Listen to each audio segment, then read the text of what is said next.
Hello student, welcome to my channel Sarwan lecturer. आज का ये वीडियो क्लास 10 हिंदी के लिए सबसे ज्यादा इंपॉर्टेंट है। आज का ये एक वायरल पेपर है, ठीक है। जैसा आप लोगों को 16 फरवरी को हिंदी का पेपर देखने को मिलेगा, ठीक है, ऐसे ही आप लोगों को हिंदी का पेपर देखने को मिलेगा। जितने भी स्टूडेंट 2023 में 16 फरवरी को पेपर देने वाले, आज का ये वीडियो लास्ट तक देखना।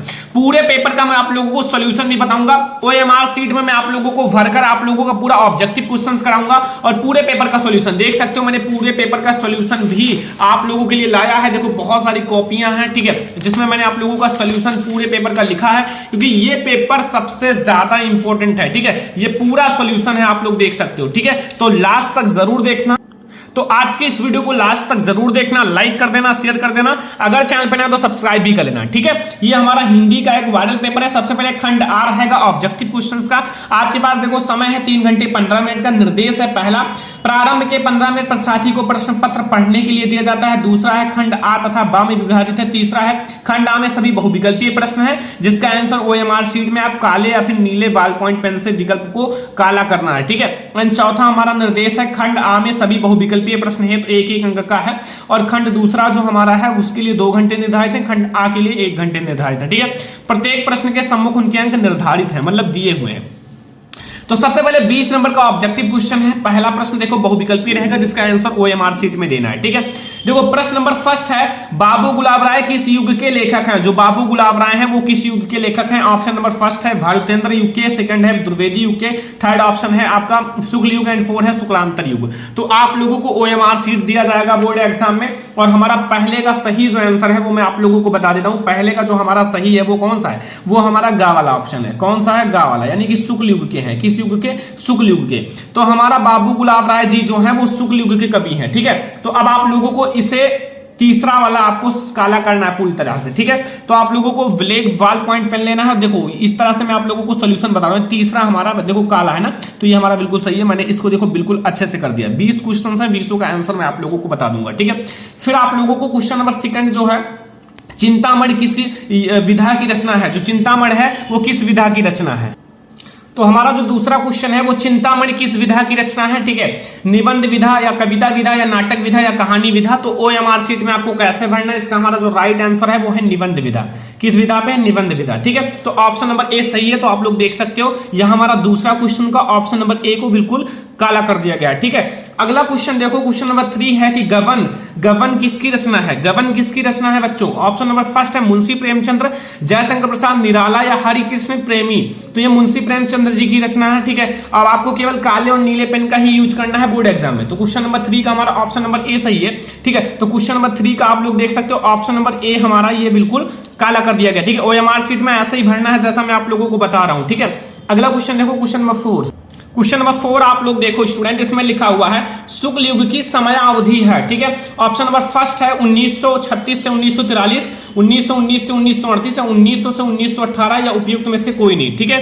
तो हमारा क्वेश्चन नंबर 4 का जो ऑप्शन नंबर आपका सेकंड है वो सही है, यानी कि हमारा 1919 से 1938 तक है, ठीक है। तो हमारा क्वेश्चन नंबर 4 का जो है वो ऑप्शन नंबर बी सही है ना, ऑप्शन नंबर बी। तो ये देख सकते हो क्वेश्चन नंबर 4 का हमारा ऑप्शन नंबर बी सही है, ठीक है।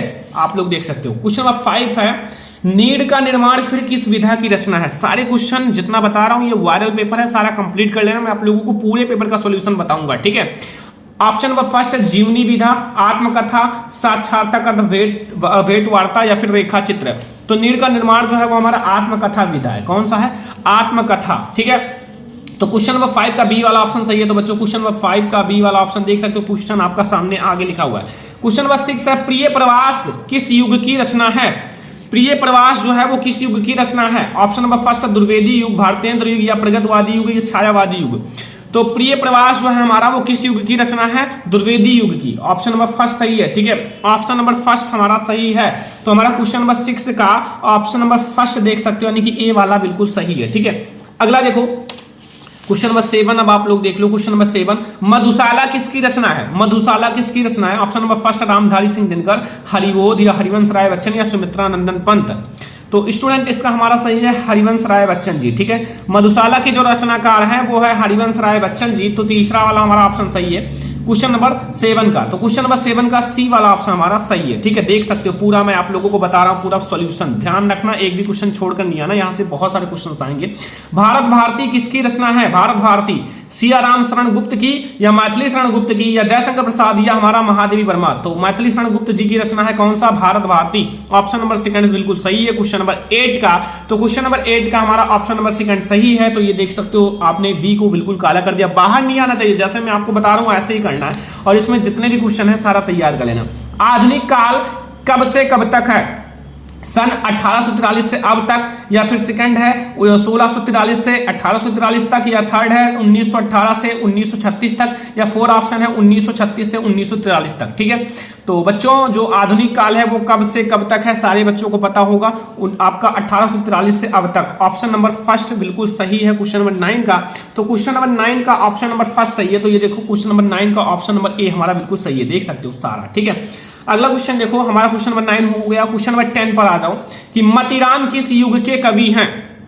मतीराम किस युग के कवि हैं बच्चों? मतीराम आधुनिक काल या आदिकाल या भक्ति काल या रीति काल? तो मतीराम जो है वो रीति काल के कवि हैं। ठीक है, रीति काल के, ऐसे ही पेपर आपका आएगा, ध्यान रखना। तो क्वेश्चन नंबर 4 हमारा ये डी वाला ऑप्शन सही है, क्वेश्चन नंबर 10 का डी वाला ऑप्शन। ठीक है, तो आप लोगों को क्वेश्चन नंबर 10 तक समझ में आ गया ना? सारा क्वेश्चन नोट कर लेना, ओएमआर शीट में ऐसे ही भरना जैसा मैं आपको बता रहा हूं। ठीक है, ऐसे ही आपको लिखना है। तो चलो मैं आपको आगे बताता हूं। क्वेश्चन नंबर 11, क्वेश्चन नंबर 11 पर फोकस करो बच्चों।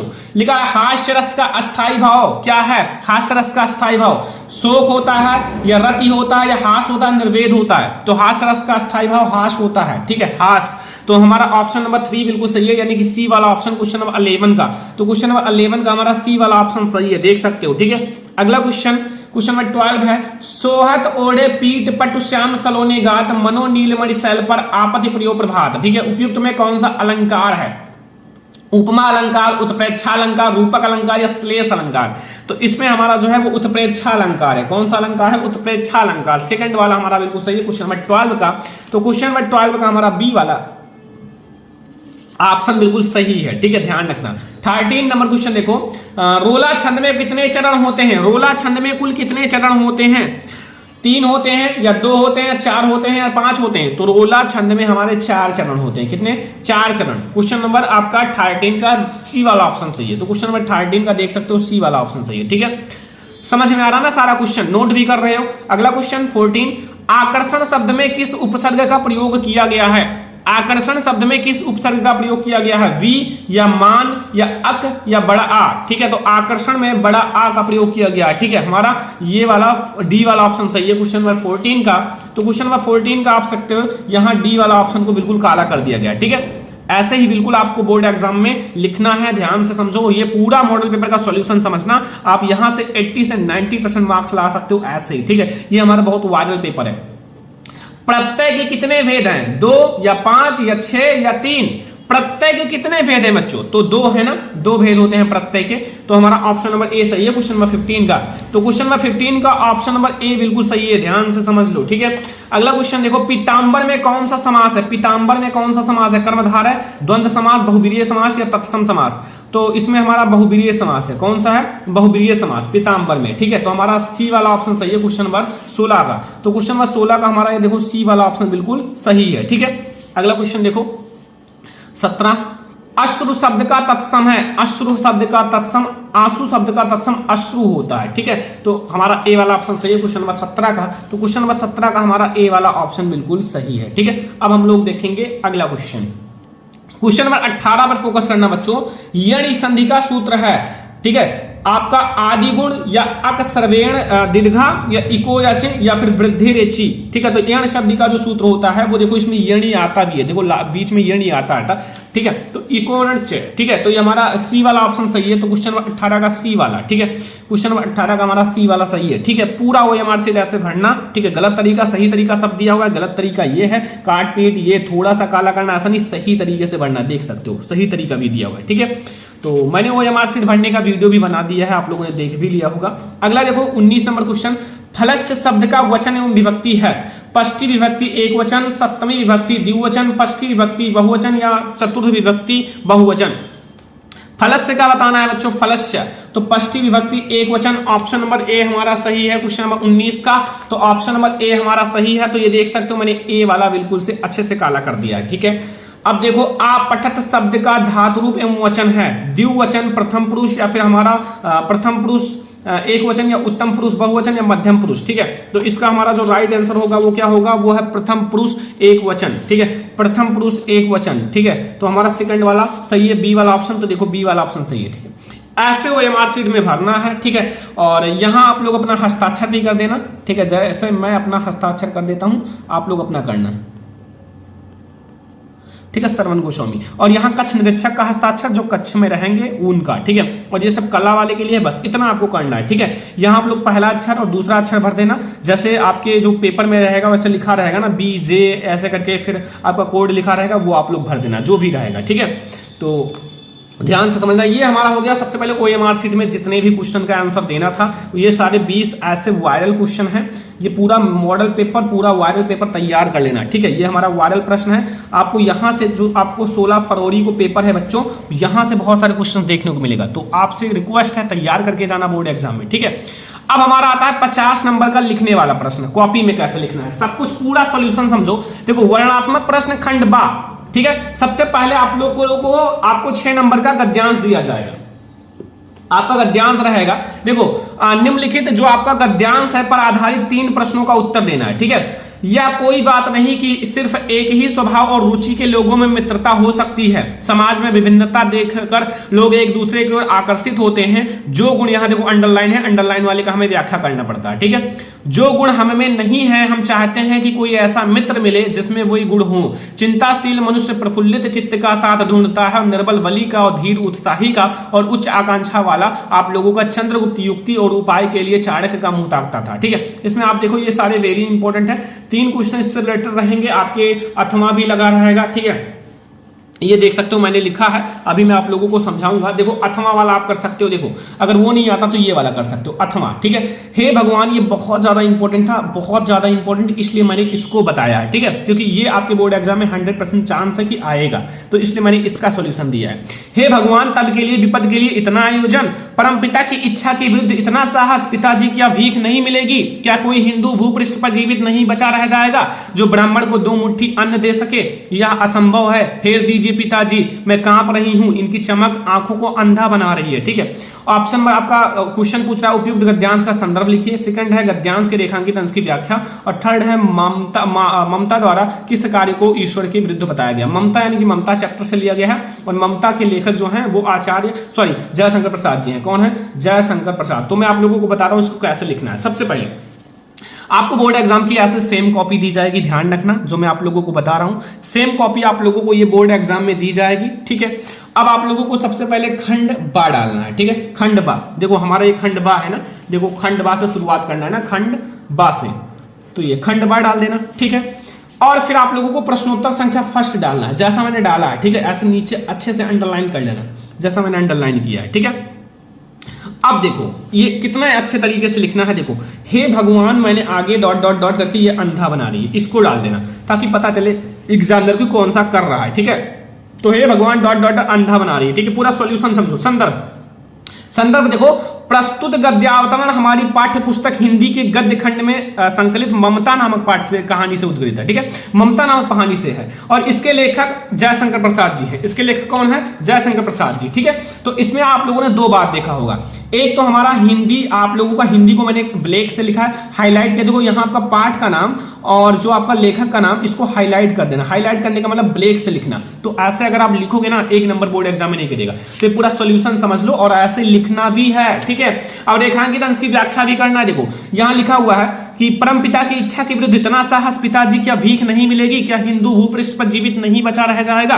तो अब आपको इसको रेखांकित अंश की व्याख्या पहले हेडिंग डाल देना सेकंड नंबर करके, और फिर लेखक जयशंकर प्रसाद जी का कहना है कि जब ममता ने सोने के आभूषण से भरा हुआ थाल देखा, तब वह आश्चर्य से अपने पिताजी से कहती हैं कि आप विपत्ति के लिए इतने धन का संग्रह क्यों कर लो? अगर विपत्ति आएगी तो देखा जाएगा। लेकिन आप विपत्ति के लिए इतने धारे धन का संग्रह क्यों कर रहे हो? भगवान की इच्छा के विरुद्ध आपने यह बहुत बड़ा दुष्कर्म किया है, दुस्साहस किया है। भगवान की इच्छा के विरुद्ध आपने ये बहुत बड़ा दुस्साहस किया है। पिताजी, क्या कोई हिंदू भूपृष्ठ पर नहीं बचा रह जाएगा? पिताजी, क्या कोई हिंदू भूपृष्ठ पर नहीं बचा रह जाएगा जो इस ब्राह्मण को 2 मुट्ठी भीख दे सके ताकि हमारा जीवन यापन, खाना पीना चल सके? ठीक है, ये कह रही है ममता, समझा रही है अपने पिताजी को। और फिर आपसे पूछ रहा है क्वेश्चन नंबर 3, ममता द्वारा किस कार्य को ईश्वर के विरुद्ध बताया गया? कुल नंबर 6 मार्क्स का रहेगा बच्चों, और ऐसे लिख कर आओगे ना एग्जामिनर 1 नंबर, आधा नंबर भी नहीं काट पाएगा, ये ध्यान रखना। और ये बोर्ड एग्जाम के लिए बहुत ज्यादा इंपॉर्टेंट है। तो अपने पिता के द्वारा शेरशाह से उत्कोच के रूप में लिए गए स्वर्ण के सिक्के ममता को परमपिता की इच्छा के विरुद्ध बताया गया। और सबसे मेन पॉइंट, आपको नीचे अपना रूल नंबर जरूर डाल देना है। मान लो 1 2 3 4 5 6 7 8 9, मैंने एक एग्जांपल के लिए रूल नंबर डाल दिया। ठीक है, अपना रूल नंबर डाल देना, आपकी कॉपी कभी चेंज नहीं होगा। और आप लोग अपनी कॉपी को अच्छे से लिखना ताकि आप लोग अच्छे मार्क्स लाओ। ठीक है, तो ये हमारा इतना व्याख्या पूरा हो गया ना, ये हमारा गद्यांश का सोल्यूशन हो गया 6 नंबर का। अब अगला है बच्चों, देखो यहां दिए गए पद्यांश पर आधारित 3 प्रश्नों का उत्तर देना है। ठीक है, देखो यहां चरण कमल बंदो हरिराई जाकी कृपा पंग गुण लंघे, अंधे को सब कुछ दर्शाई, बहिरो सुने गूंगे पुनि बोले, रंग चले से सत्य धराई, सूरदास स्वामी करना बार बार बंदो होती पाई। ठीक है, यहां आपका ये अंडरलाइन है, बहिरो सुने गूंगे पुनि बोले और रंग चले सिर छत्र धराई, ये हमारा अंडरलाइन है ना। तो इसका आपको व्याख्या करना है। तो उपयुक्त का गद्यांश लिखना है, संदर्भ का गद्यांश, ठीक है, सॉरी संदर्भ लिखना है पद्यांश का, रेखांकित अंश की व्याख्या, और हाँ उपयुक्त में कौन सा अलंकार है। ठीक है, उपयुक्त में कौन सा अलंकार है तो मैं आप लोगों को बता दें। तो देखो सबसे पहले आप लोगों को संदर्भ लिखना है ना, ये हमारा किस चैप्टर से लिया गया? सूरदास जी के, देखो सूरदास लिखा हुआ ना, सूरदास चैप्टर से, और इसके पद वाला चैप्टर है, इसके लेख रचयिता सूरदास जी। सबसे पहले प्रश्नोत्तर संख्या सेकंड ऐसे डाल देना जैसा मैंने लिखा है, प्रश्नोत्तर संख्या सेकंड। ठीक है, ऐसे डाल देना, अंडरलाइन कर लेना। ठीक है, ताकि एग्जामिनर एक भी नंबर ना काट सके, ये ध्यान रखना। ठीक है, अब संदर्भ हेडिंग डाल दो, यह पद श्री सूरदास द्वारा रचित सूरदास नामक ग्रंथ से हमारी पाठ्य पुस्तक हिंदी के काव्य खंड, ये काव्य खंड है या पद्य खंड है, ठीक है, में संकलित पद शीर्षक से उद्गृत है। ये हमारा संदर्भ है। प्रसंग थोड़ा सा लिख देना कि इस पद में भक्त जो है कवि सूरदास जी से श्री कृष्ण के महिमा का वर्णन करते हुए उनके चरणों की वंदना करते हैं। ठीक है, और हमें कितने का व्याख्या करना? केवल 2 लाइन का, पूरे का ना करना, केवल 2 लाइन का करना है। ठीक है, अब आप लोग 2 लाइन का व्याख्या कर देना कि व्याख्या में सूरदास जी कहते हैं कि मैं उस ईश्वर भगवान कृष्ण के कमल रूपी चरणों की वंदना करता हूं जिनकी कृपा से बहिरा, जो बहरा होता है ना, जो सुन नहीं पाता, वो दोबारा बोलने लगता है, जो बोल नहीं पाता। ठीक है, बहरा जो है व्यक्ति बोलने लगता है, और निर्धन जो हमारा निर्धन व्यक्ति सिर पर छत्र धारण कर लेता है। ठीक है, व्याख्या। अब एक काम आप लोग करना कि उपयुक्त गद्यांश में अलंकार आप लोग कमेंट करना। ठीक है, मैंने पढ़ा रखा है तो इसलिए अलंकार वाला आप लोग कमेंट कर देना, फिर आप लोगों का ये 6 नंबर फिक्स हो जाएगा। ऐसे ही आपको बोर्ड एग्जाम में लिखना है, और ये पूरा सॉल्यूशन आप लोग समझ लो। अगर आपको ये नहीं आता तो इसको कर देना, इसको भी मैंने पढ़ा रखा है। अथवा ठीक है, सुनी सुन वैन सुंदर वैन सुधारक सानी है, सान की जानी भली तिरछे कर नैन नैन तिन्हें समुझाए कछ मुस्काए चली तुलसी ते अवसर से ही। एंड आप लोगों का रावे अवलोकत लोचन लाहु अली अनुराग तराग में भानु उदय बिगसी मंद मंजुल कंज गली, तो इसको कर देना। मैंने ये बहुत ज्यादा इंपॉर्टेंट देखा, ये भी इंपॉर्टेंट है, तो कोई एक मुझे करना था तो मैंने आप लोगों को सॉल्यूशन में बता दिया। ठीक है, तो अब हम लोग देखेंगे अगला क्वेश्चन। अब हमारा अगला क्वेश्चन जो आता है बोर्ड एग्जाम में, देखो इसमें दिया हुआ दिए गए संस्कृत गद्यांश में से किसी एक का आप लोगों को संदर्भ सहित अनुवाद करना है। ठीक, तो देखो बच्चों आप लोगों का दिए गए, आप लोगों को संस्कृत गद्यांश में जो आप लोगों को किसी एक का करना है। देखो पहला, ऐसा नगरी भारतीय संस्कृति संस्कृत भाषाम केंद्रम स्थली अस्ति। ठीक है, एत एवं संस्कृत वर्णम संस्कृतम आलोका सर्वत्र प्रसिद्ध मुगल राजा युवराजा, आप लोगों का मुगल युवराजा दाराशिको अत्यंत भारतीय दर्शन शास्त्रम अध्ययनम अकरोत। ठीक है, तेषम ज्ञानम तथा प्रभावनम अभवत यत तेन उपनिषद अनुवाद फारसी भाषा में करती। ठीक है, ये बहुत ज्यादा इंपॉर्टेंट है यार, यही आपके बोर्ड एग्जाम में आएगा 100%, तो आप इसको जरूर तैयार कर लेना। अभी मैं आपको इसी का संदर्भ प्रसंग व्याख्या सब कुछ बताऊंगा, अथवा आप इसको कर सकते हो, कोई एक करना है बच्चों। तो मैं आप लोगों को ये प्रश्नोत्तर संख्या 3 है ना, देखो प्रश्नोत्तर संख्या 3 आप लोग हेडिंग डाल देना। देखो सारा सॉल्यूशन समझ लो, आज के बाद आप लोगों को कोई दिक्कत नहीं रह जाएगा हिंदी में। तो प्रश्नोत्तर संख्या 3 डाल देना। फिर आप लोग देखो, ऐसा नगरी भारतीय संस्कृति है, ठीक है, एंड भाषा करते, ठीक है, डॉट डॉट संदर्भ।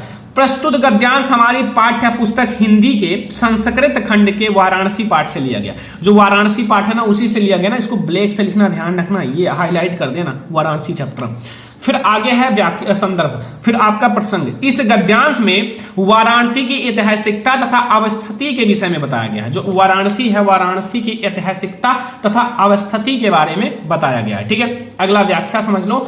यह नगरी जो है, ठीक है, देखो आप लोग सबसे पहले पढ़ोगे ना ध्यान से, तभी समझ में आएगा। ऐसा नगरी का मतलब होता है यह नगरी भारतीय संस्कृति जो है, भारतीय संस्कृति और संस्कृत भाषा का केंद्र स्थली है। ठीक है, केंद्र स्थली का मतलब केंद्र है, ठीक है, जहां से इसका निर्माण हुआ है, और यहीं से संस्कृत साहित्य और संस्कृत का प्रकाश सभी जगह फैला है। मुगल युवराज दारा सिकोह ने यहां आकर भारतीय दर्शन शास्त्रों का अध्ययन किया था, और वह उनके ज्ञान से इतना प्रभावित हुआ था कि अपने उपनिषदों का अनुवाद फारसी भाषा में कराया। ठीक है, इसको फारसी भाषा में कराया ताकि इनको अच्छे से समझ में आ सके। ठीक है, तो ये हमारा हो गया बच्चों संस्कृत का संदर्भ। संस्कृत का संदर्भ बच्चों 5 नंबर फिक्स कर लो, अगर आप ये सॉल्यूशन कर लेते हो कोई दिक्कत नहीं रह जाएगा। ठीक है, ये सारा सॉल्यूशन करके जाना, और आपको ये पूरा सॉल्यूशन मैं आप लोगों को बता रहा हूं, पूरे पेपर का सॉल्यूशन, ताकि आप लोग बोर्ड एग्जाम में बहुत अच्छे मार्क्स ला सको। तो स्टूडेंट अब आपका 5 मार्क्स का आएगा संस्कृत पद्यांश। ठीक है, जो संस्कृत का पद्यांश होता है, किसी एक का आपको संदर्भ और आपको अनुवाद करना है। ठीक है, देखो यहां लिखा मानम हित्वा प्रिय भवति, क्रोधम हित्वा न सोचति, और कामम हित्वा भवति एंड लोभम हित्वा सुखी भवेत्। ठीक है, अथवा आप कर सकते हो सर्वे भवन्तु सुखिनः सर्वे सन्तु निरामया सर्वे भद्राणि पश्यन्तु मा कश्चित् दुर्भागा भवेत्। यार वेरी इंपॉर्टेंट है, आप लोग 100% लिख लेना कि यही आएगा। ठीक है, क्योंकि ये एक वायरल पेपर है, और ये पेपर अगर आप सॉल्व कर लेते हो मान लो हिंदी में, आपका बहुत अच्छा मार्क्स आएगा। ठीक है, तो इसको मैं आपको बताता हूं। प्रश्नोत्तर संख्या हमारा 4 है ना, हाँ ये 4 है। 4 देखो सर्वे भवन्तु, फिर डॉट डॉट डॉट दुर्भागा भवेत्। ठीक है, ऐसा लिख लेना। फिर देखो सबसे पहले संदर्भ लिखना है। संदर्भ में आपको क्या लिखना है, प्रस्तुत श्लोक हमारी पाठ्य पुस्तक हिंदी के संस्कृत खंड के भारतीय संस्कृति पाठ से लिया गया। केवल इसमें आपको चैप्टर का नाम लिखना है, जिसका नाम है भारतीय संस्कृति। क्या नाम है, भारतीय संस्कृति। ठीक है, तो भारतीय संस्कृति मैंने लिख दिया है, और फिर आपको प्रसंग हेडिंग डालना है। प्रसंग तो आपका प्रस्तुत श्लोक में भारतीय की मूल भावना पर प्रकाश डाला गया। जो भारतीय लोग हैं उनकी मूल भावना पर प्रकाश डाला गया, जो उनकी मूल भावना है उस पर प्रकाश डाला गया। ठीक है, अब अनुवाद में समझ लो, अनुवाद कैसे करोगे। देखो सर्वे भवन्तु सुखिनः का मतलब होता है सब सुखी हो। ठीक है, और सर्वे सन्तु निरामया का मतलब होता है सब रोग रहित हो, यानी कि सबका कल्याण को देखें। और सर्वे भद्राणि पश्यन्तु का मतलब होता है सभी का कल्याण हो, कोई भी दुख का भागी ना हो, और मां कश्चित् दुर्भागा भवेत्, कोई भी दुख का भागी ना बने। ठीक है, ये इतना लिख दोगे यार 5 नंबर मिल जाएगा। कितना आसान है, 5 नंबर आपको तुरंत मिल जाएगा। ठीक है, तो ये हमारा हो गया आपका संस्कृत का गद्यांश और पद्यांश। ठीक है, अब आपका अगला जो हमारा इसमें पूछता है बच्चों, अगला जो हमारा क्वेश्चन है वो है कि अपने पठित खंड काव्य के आधार पर निम्न में से प्रश्नों का एक उत्तर देना है। देखो बच्चों 3 नंबर का आएगा, और मैं आपको बता दूं हर जिले का अलग अलग खंड काव्य होता है। हर जिले का अलग अलग खंड काव्य होता है, तो हम अपने इधर का खंड काव्य बता देते हैं। कहीं मुक्ति दूत होगा, कहीं ज्योति जवाहर हमारे इधर है। ठीक है, ज्योति जवाहर खंड काव्य, तो जितने बच्चे ज्योति जवाहर वाला है तो वो तो हमारे साथ अभी कंप्लीट हो जाएगा। ठीक है, तो ज्योति जवाहर खंड काव्य के आधार कथानस्तु का वस्तुनिष्ठ आपको अच्छे से संक्षेप में बताना, या ज्योति जवाहर खंड काव्य के अनुसार जवाहरलाल नेहरू का चरित्र चित्रण हर साल आता है। वेरी इंपॉर्टेंट है, चरित्र चित्रण हर साल आता ही आता है, तो इसलिए मैं आप लोगों को चरित्र चित्रण बता देता हूं। ठीक है, जो ज्योति जवाहर खंड काव्य के अनुसार आपको जवाहरलाल नेहरू का चरित्र चित्रण बताना है। ठीक है, तो चलो मैं आप लोगों को बताता हूं। तो बच्चों देखो हमारे प्रश्न नंबर 5 है, यानी कि प्रश्नोत्तर संख्या 5 है, ज्योति जवाहर खंड काव्य के आधार पर जवाहरलाल नेहरू का चरित्र चित्रण। ठीक है, तो श्री देवी प्रसाद शुक्ल राही द्वारा रचित ज्योति जवाहर खंड काव्य नामक आपका खंड काव्य के नायक पंडित जवाहरलाल नेहरू जी हैं। इसके जो नायक हैं, हीरो हैं, वो पंडित जवाहरलाल नेहरू जी हैं, और कवि ने उन्हें संगम का राजा कहा है। कवि जो है इसके रचयिता हैं राही जी, उन्होंने इनको संगम का राजा कहा है। भारत की सांस्कृतिक, राजनीतिक, आर्थिक, साहित्यिक एंड धार्मिक और ऐतिहासिक विशिष्टताओं में समाहित करके नायक जवाहरलाल नेहरू ने व्यक्तित्व को अपना निम्नलिखित विशिष्टताओं को देखा। पहला, जो दो आपके जवाहरलाल नेहरू जी हैं वो अलौकिक पुरुष हैं। कवि ने जवाहरलाल नेहरू को अलौकिक पुरुष कहा है। बहुत शॉर्ट में बता रहा हूं, ज्यादा बड़ा नहीं बताऊंगा, बुक में देखोगे बहुत बड़ा लिखा रहेगा, लेकिन मैं आपको बहुत अच्छे से बता रहा हूं, इतना लिख कर आना, 1 नंबर नहीं कटेगा। ठीक है, अलौकिक पुरुष बताया। विधाता ने अपने रचना कौशल से सूर्य से तेज, चंद्रमा से सुघड़ता, हिमालय से स्वाभिमान और सागर से गंभीरता, वायु से गति का व्यक्ति का निर्माण किया। इन सब से लेकर एक व्यक्ति का निर्माण किया जिनका नाम है जवाहरलाल नेहरू जी। ठीक है, फिर आपका गांधी जी से प्रभावित, जवाहरलाल नेहरू महात्मा गांधी जी के सच्चे अनुयायी थे, यानी कि सच्चे भक्ति थे, ठीक है, भक्त थे, और उन्हें गांधी जी से सत्य, अहिंसा, उदारता, मानव प्रेम, करुणा का आशीर्वाद प्राप्त हुआ, इसलिए वो गांधी जी से बहुत ज्यादा प्रभावित हुए थे।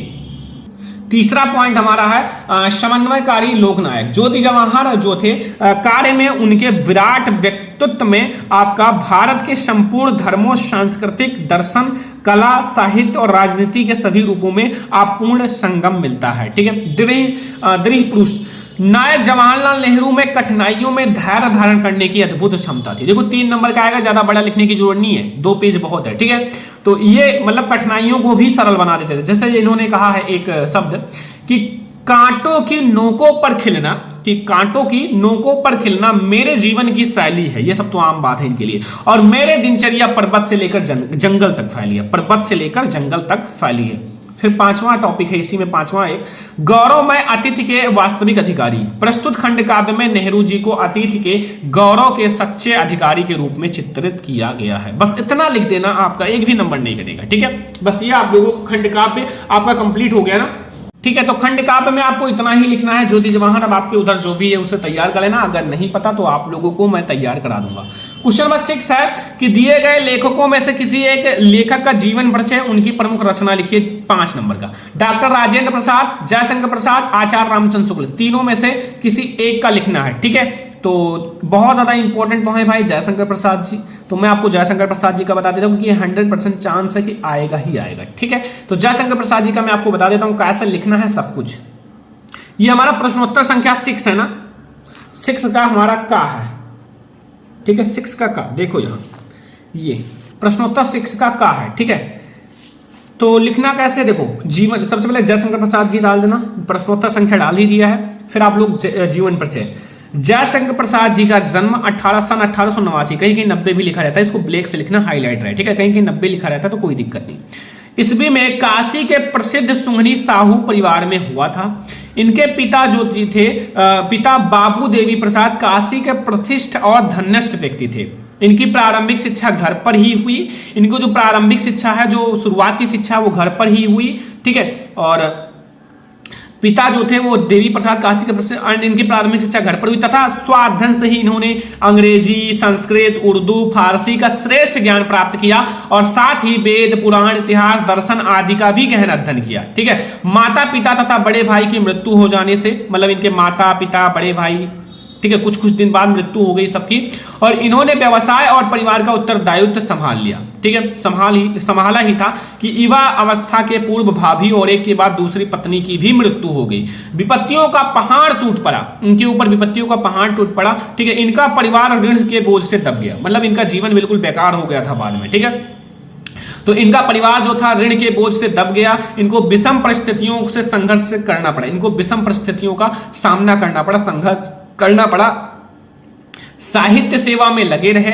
अंततः ये भी क्षय रोग से ग्रस्त हो गए, अंततः ये भी क्षय रोग से ग्रस्त हो गए, इनको क्षय रोग हो गया और 14 नवंबर सन 1937 में केवल 48 वर्ष की उम्र में ये संसार से विदा हो गए, बहुत कम उम्र में। रचनाएं इनकी कुछ लिख देना, देखो रचनाएं कि चंद्रगुप्त, स्कंदगुप्त, ध्रुव स्वामिनी, कामायनी, झरना आदि, ये इनकी बहुत इंपॉर्टेंट रचना है जो मैंने आपको बता दिया। आप लोग इसको जरूर तैयार करना इनकी रचनाओं को, ताकि आप लोगों के बोर्ड एग्जाम में आए तो ऐसा लिख कर आना, पूरा आप लोग एक पेज में लिखना, ज्यादा बड़ा नहीं, ठीक है। 3 नंबर का है, 5 नंबर का और भी थोड़ा लिख देना, बस हो जाएगा। तो ये हमारा है जयशंकर प्रसाद जी की आप लोगों का जीवन परिचय, ये बहुत ज्यादा इंपॉर्टेंट है। फिर आपका खा वाला है 6 का खा, दिए गए कवियों में से किसी एक का जीवन परिचय देते हुए प्रमुख रचना लिखिए। 5 नंबर का गोस्वामी तुलसीदास, सुमित्रा नंदन पंत, महाकवि सूरदास, ठीक है। तो किसी एक का लिखना, चलो मैं आप लोगों को किसी एक का बता देता हूं कवि का।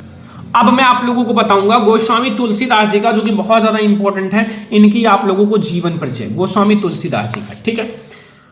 तो प्रश्नोत्तर संख्या आपका 6 का खा है, गोस्वामी तुलसीदास जी जीवन परिचय। गोस्वामी तुलसीदास जी का जन्म सन 1532 ईस्वी में संवत 1889, संवत आपको 1889 को बांदा जिले के राजापुर गांव में माना जाता है। बांदा जिला एक है, उसके राजापुर गांव में माना जाता है। कुछ विद्वान इनका जन्म स्थान एटा जिले के सोरो नामक स्थान पर मानते हैं। कुछ ऐसे विद्वान हैं जो इनका जन्म जो है वो एटा जिले के सोरो नामक स्थान पर मानते हैं। ठीक है, इनके पिता का नाम आत्माराम दुबे था। इनके पिता का नाम क्या था? आत्माराम दुबे। एवं उनकी माता का नाम हुलसी था। क्या था इनकी माता का नाम? हुलसी। और इनका जन्म आभूत मूल नक्षत्र में होने के कारण, इनका जन्म जो है आभूत मूल नक्षत्र में होने के कारण इनके माता पिता ने इन्हें बाल्य अवस्था में ही त्याग दिया था।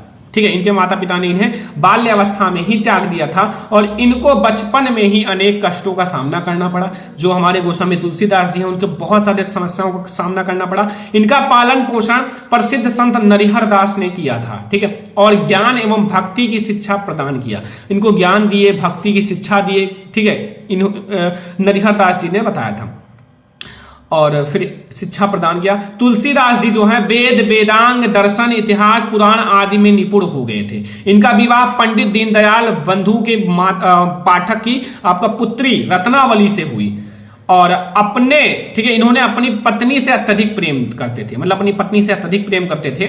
तो लेकिन पत्नी के डांट के कारण तुलसीदास जी ने सांसारिक मोह माया को विरक्त कर दिया।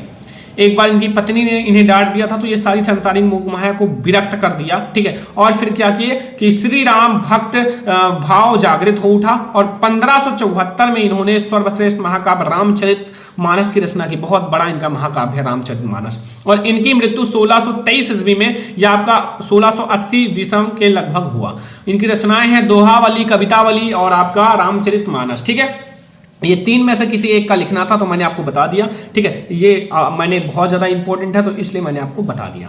ठीक है, तो अब आगे आप लोगों से क्वेश्चन पूछता है। देखो आगे हमसे 7 नंबर की अपनी पाठ्य पुस्तक में से कंठस्थ कोई एक श्लोक लिखिए जो इस प्रश्न पत्र में ना हो। जो इस प्रश्न पत्र में ना हो वो श्लोक लिखना है, ध्यान रखना। तो देखो इन पाठ्य पुस्तक में हमारा ये श्लोक है मानवम हितम सर्वेभवन्तु सुखिनः, तो ये दोनों आपको नहीं लिखना है, इस प्रश्न पत्र में है। तो इसलिए आप लोगों को मैं दूसरा श्लोक बताता हूं। प्रश्नोत्तर संख्या 7 है, ये देख लो। प्रश्नोत्तर संख्या 7 है और इसका सॉल्यूशन समझो। देखो बंधनम मरणम वप जयो यप पराजया उभयत्र समो वीरा वीर भाव ही वीरता। ठीक है, ये हमारा हो गया प्रश्नोत्तर संख्या 7 का पूरा। 8 नंबर प्रश्नोत्तर संख्या समझो। 8 नंबर निम्नलिखित में से किन्हीं दो का आपको आंसर संस्कृत में देना है। 4 नंबर का भारतीय संस्कृति मूल किम अस्ति, पुरु राजा का आसी, चंद्रशेखर का आसी, या फिर आपका बीरह केन पूज्यते। तो दो का मैं बता देता हूं। भारतीय संस्कृति मूलम किम अस्ति, तो विश्व स्रष्टा ईश्वर एक एवं इत भारतीय संस्कृति मूलम अस्ति, जो विश्व की रचना किया है भगवान ने। ठीक है, और दूसरा वीरा केन पूज्यते, तो ये आप लोग हटा देना, वीरा वीरण पूज्यते। अगर कुछ गलत होता है ना बच्चा तो केवल ऐसे 2 लाइन कर देना बस, ज्यादा उसको काट पीट घोषणा पूछना नहीं है। तो वीरा वीरण पूज्यते। ठीक है, लास्ट में 9 नंबर का निबंध आता है। तो निम्नलिखित में से कोई एक पर आपको निबंध लिखना है। पर्यावरण संरक्षण के उपाय, आतंकवाद के कारण तथा निवारण, जनसंख्या वृद्धि के लाभ तथा हानि, नारी सशक्तिकरण।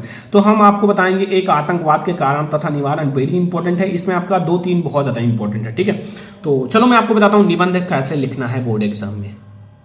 ये हमारा बच्चों प्रश्नोत्तर संख्या 9 है, ध्यान रखना, प्रश्नोत्तर संख्या 9। ठीक है, तो प्रश्नोत्तर संख्या 9 आतंकवाद का कारण तथा समाधान। ठीक है, आतंकवाद जो है उसका कारण तथा समाधान, रूपरेखा, आपको रूपरेखा जरूर डालना है। ठीक है, प्रस्तावना हम लोग पहले डिस्कस करेंगे, फिर आतंकवाद का अर्थ, फिर आतंकवाद एक विश्वव्यापी समस्या है या भारत में आतंकवाद, और फिर आतंकवाद का समाधान, फिर उपसंहार। एक एक को हम लोग अच्छे से डिस्कस करने वाले हैं।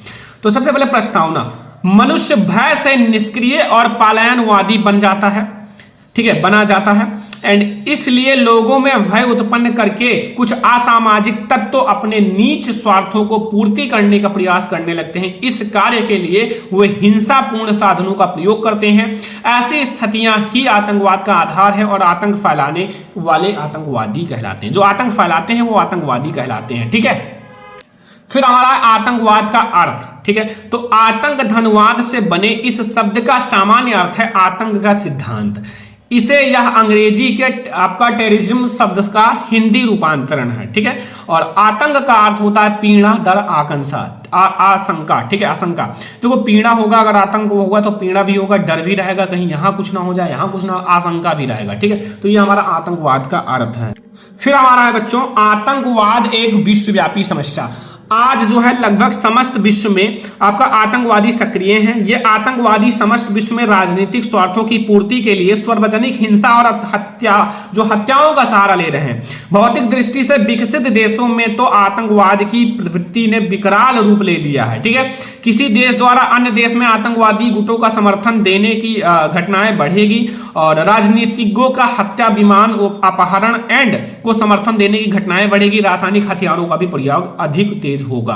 भारत में आतंकवाद, देखो स्वाधीनता के पश्चात भारत के विभिन्न भागों में आते हैं और आतंकवादी संगठनों द्वारा आतंकवादी हिंसा फैलाई गई और इन्होंने बड़े बड़े सरकारी अधिकारियों, ठीक है, अधिकारियों को मौत के घाट उतार दिया। आतंकवाद जो है वो बड़े बड़े सरकारी अधिकारियों को मौत के घाट उतार दिया और इतना आतंक फैलाया कि अनेक अधिकारियों ने सेवा को त्याग भी दिया, अनेक अधिकारी ने त्याग पत्र दे दिया। भारत के पूर्वी राज्यों नागालैंड, मिजोरम, मणिपुर, त्रिपुरा, मेघालय, अरुणाचल प्रदेश और असम में भी अनेक बार उग्र आतंकवादी हिंसा फैली हुई और कश्मीर घाटी में भी पाकिस्तानी तत्वों द्वारा प्रेरित आतंकवादी प्राय राष्ट्रीय पर्वों पर जैसे 26 जनवरी, 15 अगस्त, 2 अक्टूबर, ठीक है, हत्याकांड पर अपने अस्तित्व की घोषणा करते रहते हैं। ठीक है, और आगे जो हमारे टॉपिक हैं उसको समझते हैं। अब हमारा आता है आतंकवाद का समाधान। ठीक है, तो भारत में आपका विषमतम स्थिति तक पहुंचे आतंकवाद के समाधान पर संपूर्ण देश के विचारकों और चिंतनों ने अनेक सुझाव दे रखा है। ठीक है, किंतु यह समस्या अभी भी अनसुलझी है। ठीक है, इस समस्या का समाधान राजनीतिक दलों की गतिविधियों में अनेक परिवर्तन है। दूसरे सीमा पार से प्रशिक्षित आतंकवादियों ने प्रवेश और वहां से भेजे जाने वाले हथियारों व विस्फोटकों पदार्थों की कड़ी चौकरानी लगनी चाहिए। ठीक है, चौकसी होनी चाहिए कि वहां से कुछ आ जाना पाए। और तीसरा, आतंकवादियों को महिमा मंडित करने वाली युगों को मानसिकता बदलने की आर्थिक आपको सुधार करने होंगे। अब लास्ट में उपसंहार लिखना है। यह एक विडंबना है कि महावीर बुद्ध, गुरु नानक और महात्मा गांधी जैसे महापुरुष की जन्मभूमि पिछले दशकों से अधिक अशांत हो गई है। भारत के विभिन्न भागों में हो रही आतंकवादी गतिविधियों ने देश की एकता और अखंडता के लिए संकट उत्पन्न कर दिया है और आतंकवाद का समूल नाश इस आप लोगों का समस्या का समाधान है। अगर पूरा नाश कर दोगे जब आतंकवाद, तभी इस समस्या का समाधान होगा। और भारत के सरकार द्वारा एक नया आतंकवाद निरोधक कानून लाया गया है। तो ये पूरे हिंदी के पेपर का सॉल्यूशन है बच्चों। अगर आप लोग ये पूरा सॉल्यूशन करके जाते हो, आप लोग हिंदी में 90% लाने से कोई नहीं रोक सकता। इसमें ऐसे क्वेश्चंस हैं, ये वायरल पेपर है, अगर आप लोग ये कर लेते हो ना तो आप लोगों हिंदी में बहुत अच्छे मार्क्स आएगा आप लोगों का। ठीक है, तो ये आप लोगों का बहुत ज्यादा वायरल पेपर है और आप लोग ये पूरा सॉल्यूशन कर लेना। ठीक है, अपने फ्रेंड्स के साथ भी शेयर कर देना कि ये पेपर तैयार कर लो, सर ने बताया है। ठीक है, तो आज का ये वीडियो पसंद आया हो, सारे बच्चे लाइक करना, शेयर भी करना और अपने फ्रेंड्स के साथ अगर चैनल पे ना सब्सक्राइब भी कर लेना। ठीक है, चलो हम लोग मिलते हैं नेक्स्ट इंपॉर्टेंट वीडियो में, तब तक के लिए धन्यवाद।